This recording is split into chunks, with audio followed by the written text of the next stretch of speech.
Welcome to my channel healthy cooking passion. ఈరోజు నేను చేయబోయే రెసిపీ వంకాయ రైస్. ఇది చాలా టేస్టీగా ఉంటుంది. లంచ్ బాక్స్లో పెట్టడానికి బాగుంటుంది. పిల్లలకి త్వరగా అయిపోతుంది. మార్నింగ్ ఒక పొడి చేసి పెట్టుకోవాలి.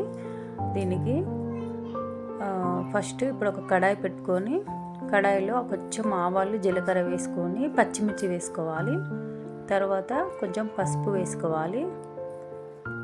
వేసుకొని ఒకసారి కలిపేసుకొని ఇప్పుడు వంకాయ వేసుకోవాలి. మంచిగా కట్ చేసుకున్న వంకాయ ఒక 1/2 kg వరకు ఉంటుంది. మీరు ఏ వంకాయ అయినా వేసుకోవచ్చు. బ్లాక్ అయినా వైట్ అయినా పొడుగు అయినా ఏ వంకాయ వేసుకున్నా బాగుంటుంది టేస్ట్.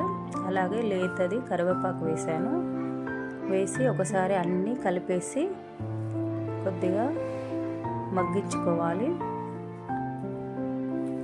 ఇది పొడి, ఇది నేను ఆల్రెడీ అప్లోడ్ చేశాను. కర్రీ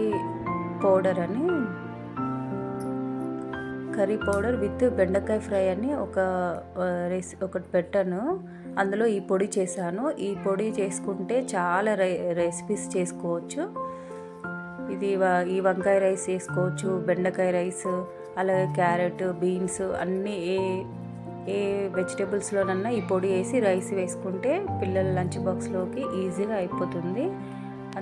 ఫ్రై కర్రీస్ పొడి విత్ బెండకాయ ఫ్రై అని ఒక రెసిపీ చేశాను.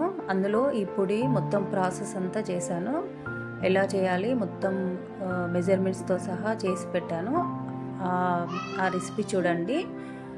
మీరు ఆ పొడి చేసుకుంటే ఇట్లా రైస్ అన్నీ చేసుకోవచ్చు. ఫస్ట్ ఆ పొడి కొంచెం వేసాం కదా, వంకాయలో కొద్దిగా వంకాయ పట్టడానికి వేసాను. ఇప్పుడు రైస్ వేసాక రైస్కి సరిపడా వేసుకోవాలి. ఇందులో అన్నీ ఉంటాయి, ఎండుమిర్చి, పప్పులు, నువ్వులు అన్నీ ఉంటాయి, పల్లీలు. చాలా కమ్మగా టేస్టీగా ఉంటుంది రైస్. ఇది ఇంకా అన్నం మాత్రం కొంచెం పొడిగా చేసుకోవాలి. అలా అయితే బాగుంటుంది, చాలా టేస్టీగా ఉంటుంది. ఇప్పుడు అందులో గీ వేసుకోవాలి. కొంచెం ఒక స్పూను అలా. నచ్చకపోతే ఆయిల్ కొంచెం ఎక్కువ వేసుకోండి. గీ వేసుకున్నప్పుడు ఆయిల్ కొంచెం తక్కువ వేసుకోండి. ఇప్పుడు గీ కూడా వేసి 1/2 kg వంకాయకి 1/2 kg రైస్ అలా చేశాను నేను. చేసి అంతా ఒకసారి కలిసేలాగా మొత్తం కలుపుకోవాలి. చూడండి ఎంత బాగా వచ్చిందో, చాలా టేస్టీగా ఉంటుంది. ఒకసారి మీరు ట్రై చేయండి. ఈ రెసిపీ మీకు నచ్చినట్టయితే లైక్ చేయండి, షేర్ చేయండి, సబ్స్క్రైబ్ చేసుకోండి. Bye friends.